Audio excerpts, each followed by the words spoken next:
What's up, guys? My name is Dallas, aka Infurness, and welcome back to TheTekkitRealm. I guess I should get closer to this mic here because my house is very echoey right now. And welcome to reacting to the weirdest thing that you will ever read. So this is advertised as the weirdest thing you will ever read, and this is basically a short story, and the author is actually unknown, but this was featured in a lot of what's it called, website, Reddit, that's what it is. This was featured on like a lot of those try not to laugh challenges for Reddit, and it's apparently really strange. And so I guess, I mean, I'm not gonna do try not to laugh. We're just gonna read this and see what it is. So let's just get right into it. Okay, so I guess I should get into my story voice. The weirdest thing you will ever read. And try not to look ahead because I don't know, I kind of want to read this with you guys. I don't know, I want to have like the same reaction as you guys. I'll try to blur it out a little bit, I don't know. Once upon a time, long ago, there lived a man named Cletus, who lived in a small town in the middle of nowhere called Wichita, Kansas. This city had an estimated population of 23. Cletus was young of age as he started to develop a passion for fishing and boating. He often went boating in the Kansas Ocean. What? In the Kansas Ocean to practice his skills. This included fishing, oiling, what the hell's oiling? Boat racing, and crab collecting. This skill grew over the years as he grew up. On one particular day, however, changed everything. Cletus was on a boat trip with his parents in the ocean of Kansas because of fishing. The boat was small and it was subject to shifting and sometimes violently turning in some harsh water conditions. This was a very bad thing, as what was about to happen would change his life forever. I'm already laughing. Why am I laughing already? Okay, where was I? Okay, here we go. All of a sudden, the boat shifted too violently, and Cletus was pushed over the ledge of the boat and into the cold water below. His parents rushed. What? I'm not sure if I'm laughing because like I'm supposed to laugh or if it's actually funny. That's weird already. Okay. His parents rushed to stop him from falling, but they were far too late. Cletus had already fallen straight into the water. As he struggled to emerge to the surface, but all attempts failed as he was pulled down even further by an unseen force. This force was violent, but not painful. As Cletus was being pulled down, accepting his fate, all of a sudden he realized that he no longer had to hold his breath. He wasn't struggling in the water because his lungs had seemed to have been turned completely obsolete. As he was brought to the very bottom of the ocean, he was now in the midst of the giant octopus creature. The creature was of nothing Cletus had ever seen, and also of enormous proportions. Before he could react, the creature started to talk to him.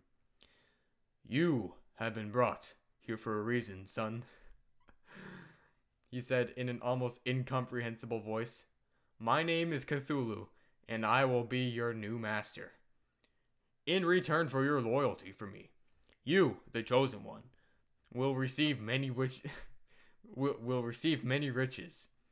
The thought of having great power or proving success over everyone else was interesting to Cletus.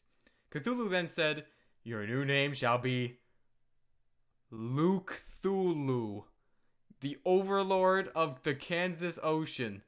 Do you agree with these terms?' Cthulhu said with an octopus voice. Cletus, now aka Cthulhu, nodded. 'Fantastic. You shall start your watery journey today.'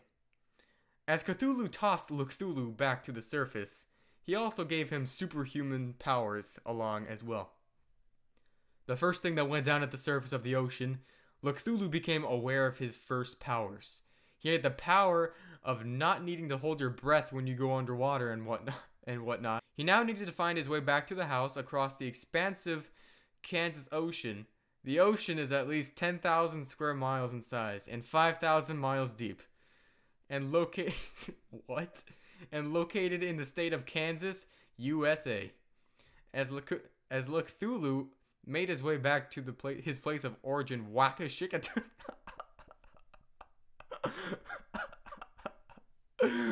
Okay. As Cthulhu made his way back to his place of origin in Wakashikata, he finally managed to encounter the boat that his parents were on.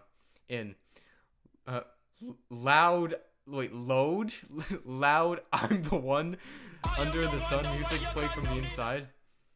That was the theme song of the Kansas Ocean. This was kind of concerning. However, Cthulhu, formerly Cletus, kept his ground. Cletus, now known as the legendary Cthulhu, heir of Cthulhu himself, has made his way back, okay, that's a typo, to the shore of the Kansas Ocean. He used the abandoned boat he found as a way back. Although he had just experienced very discombobulating experience deep within the blue, he was feeling rather jittery as he docked the vessel on a sandy shore. Cthulhu at this point was still very blissfully unaware of his newly gained powers. There was only one that he knew of: the unlimited breath. Beyond Science powers gave his mind a mental state stronger than he had ever had before. As he made his way back to town, he created a path of radioactive residue behind himself.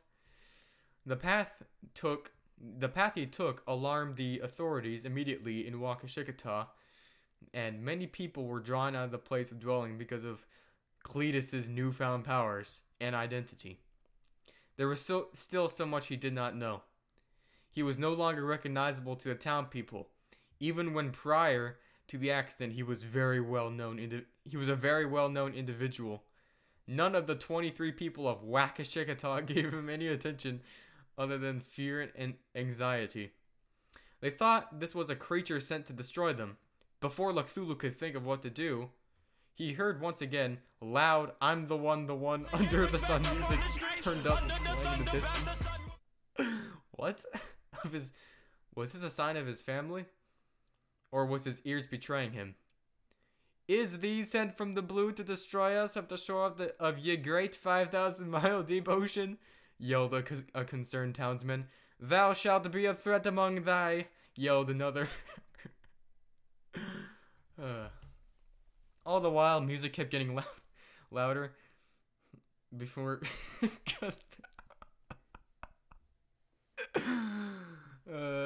What? Okay. Oh, this is getting interesting. Before Cthulhu could escape the police, a firm tender came from the clouds and secured a force field around himself. "You will prevail," said a loud voice from above. Cthulhu took this opportunity to split from that place as fast as his fish wings could take him. At this point, the music had morphed into a full-out bass vibrating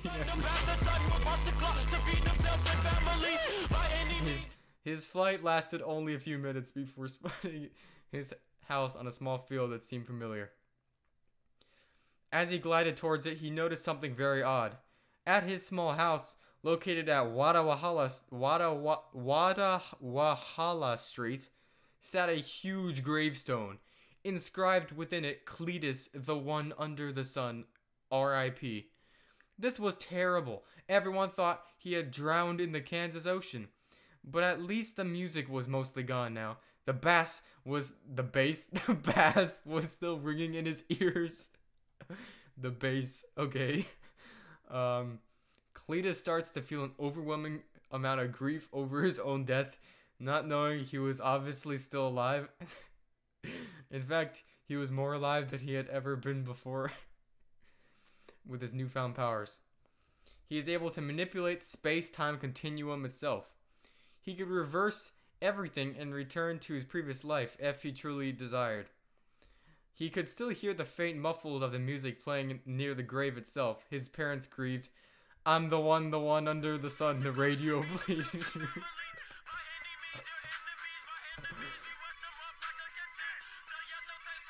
I'm the one under the sun. The radio played extremely loudly. His parents, although grief-struck, he could not interact with them. Cthulhu was now in some interdimensional labyrinth provided by Master Cthulhu's spirit from above. His parents' cries, "O thy Cletus, why thou leave thee in our day? The one under the sun you were," they cried. At this point, the damaged Cthulhu, previously Cletus, had nothing to do but question the great master from below the blue 5,000 miles deep ocean. "Why must this happen, Great One?" he asked Cthulhu. Oh, Cthulhu did not verbally answer, but only communicate through mental telepathy. He made it aware to his new heir Cthulhu that his new life purpose was to protect the world begotten to the sea. The ocean of Kansas, to be more specific, he pointed out, the largest body of water on the earth, over 100,000 miles across, 500 miles tall. That makes no sense. "You will be hillbilly no longer," a voice announced from everywhere. As Cthulhu was promptly dropped from the dimension, he found himself back in his barnyard house. He asked himself, did that really happen to me? Was it a dream? Until Cthulhu noticed the fresh scars on his hairy chest where his lungs used to be, refreshed with gills never before seen by him. It was apparent to him by this point that he had made a major mistake. He should have never made that deal. He walked outside of his old crippled barn house to view his house. He saw his family and his 19 brothers and sisters, along with their pet frog, pig, horse, gorilla, bear, antelope playing in the backyard with loud "I'm the one" music. What the fuck? What? I'm crying.